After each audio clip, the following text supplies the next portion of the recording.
দেখুন, নিশ্চিতভাবে আমরা সারা বাংলা জুড়ে আমরা যেভাবে এবার মানুষের শুভকামনা পেয়েছি, যেভাবে স্বতঃস্ফূর্ত মানুষের আমরা রেসপন্স পেয়েছি, তাতে আমরা নিশ্চিত ছিলাম যে এই ফলই যে হবে সেটা আমরা আগে থেকেই প্রত্যাশা করেছিলাম। এবং গতকাল আমরা এক্সিট পোল দেখেছি, তার আগে আমরা সাধারণ মানুষের পোল দেখেছি।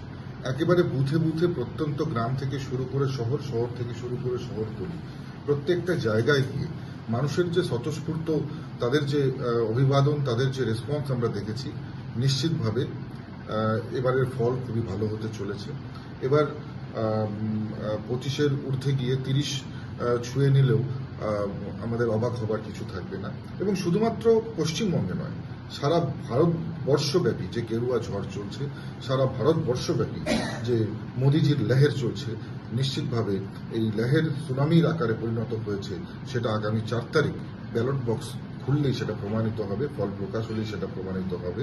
এবং মাননীয় মোদিজি যে আহ্বান করেছিলেন ভারতবর্ষের সাধারণ মানুষের উদ্দেশ্যে, যে আপকি বার 400 পার, এবং শক্ত, মজবুত, শক্তিশালী, উন্নয়নশীল দেশ তৈরি করবার জন্য যে আহ্বান তিনি করেছিলেন ভারতীয় জনতা পার্টিকে ভোট দেওয়ার জন্য, সমর্থন করবার জন্য, তার আহ্বানে, মাননীয় প্রধানমন্ত্রীর আহ্বানে সাড়া দিয়ে সারা দেশের মানুষ কিন্তু দুহাত ভরে ভারতীয় জনতা পার্টিকে আশীর্বাদ করেছে।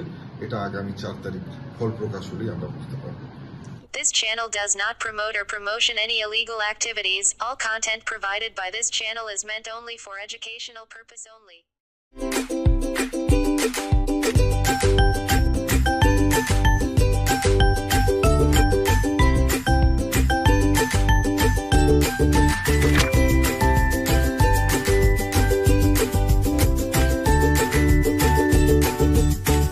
উত্তরবঙ্গে ভালো ফল বিজেপির ছিল বরাবরই, তারপরে দেখা যাচ্ছে এবারও খুব ভালো একটা সম্ভাবনা রয়েছে বিজেপির।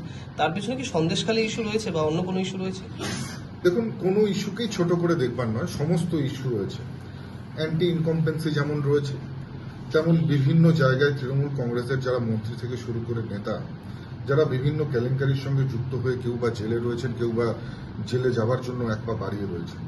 আবার তৃণমূল কংগ্রেসের নেতাদের উদ্ধত আচরণ থেকে শুরু করে, তাদের কটু কথা থেকে শুরু করে, মহিলাদের অসম্মান থেকে শুরু করে, সন্দেশখালীর মতন ঘটনা থেকে শুরু করে, একেবারে এক কথায় দুর্নীতি এবং কেলেঙ্কারিতে জর্জরিত একটি সরকারের বিরুদ্ধে মানুষ কিন্তু যেমন একজোট হয়েছে, তেমনি পাশাপাশি যারা শিক্ষিত যুবক, যারা শিক্ষিত, যাদের চাকরির যোগ্যতা যাদের রয়েছে, অথচ এখনো পর্যন্ত যারা বেকার, স্বাবলম্বী হতে পারেনি, তাদেরও কিন্তু একটা ক্ষোভ যেমন রয়েছে, ঠিক পাশাপাশি আমরা এটা বলবো, আপনার শহরে এখন দিনহাটা ওয়াশিং পয়েন্ট।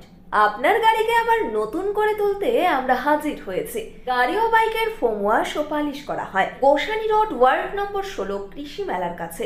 মোবাইল নম্বর 8167627445 অথবা 8759471352।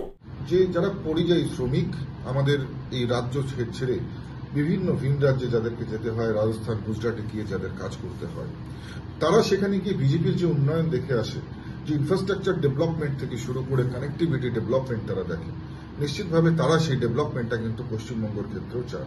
স্বাভাবিকভাবেই অনেক সমস্ত ইস্যু মিলিয়ে দিনহাটার কলেজ পাড়া 1 নম্বর ওয়ার্ডে জমি বিক্রয় হইবে।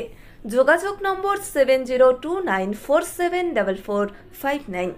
Gastric, kidney stone, migraine, sugar, paralysis, spondylosis, Baat ব্যথা, বিভিন্ন জটিল পুরাতন রোগে ভুগছেন? ইউনানি ফিজিশিয়ান ডাক্তার আলতাফ হোসেন সমস্ত সমস্যার 100% সমাধানে চিকিৎসা করছেন প্রতি সোমবার ও বৃহস্পতিবার দুপুর 2টো থেকে 6টা পর্যন্ত। চেম্বার দিনহাটা। কল করুন 9832429025 অথবা 9932065792। এবং পাশাপাশি সবচাইতে বড় কথা, যেটা মাননীয় প্রধানমন্ত্রীর মতন একজন শক্তিশালী দেশ নেতা, একজন শক্তিশালী ভারত মায়ের সেবককে আবার তৃতীয়বারের জন্য প্রধানমন্ত্রী দেখতে চেয়ে কিন্তু ভারতবর্ষের মানুষ দুহাত ভরে মাননীয় প্রধানমন্ত্রীকে এবং ভারতীয় জনতা পার্টিকে আশীর্বাদ করেছে। ন্যাশনাল ফেম অ্যাওয়ার্ডে সম্মানিত দিনহাটার ইংরেজি মাধ্যম স্কুল শেমরক ফ্লোরেট। শিশু বন্ধুত্বপূর্ণ পরিবেশ বান্ধব এই স্কুলে ইংরেজি শেখার ওপর বিশেষ নজর। An ideal school to make the students ideal. Gothuli বাজার, Dinhata. Shamrock Floret school. Mobile number 963567 69499।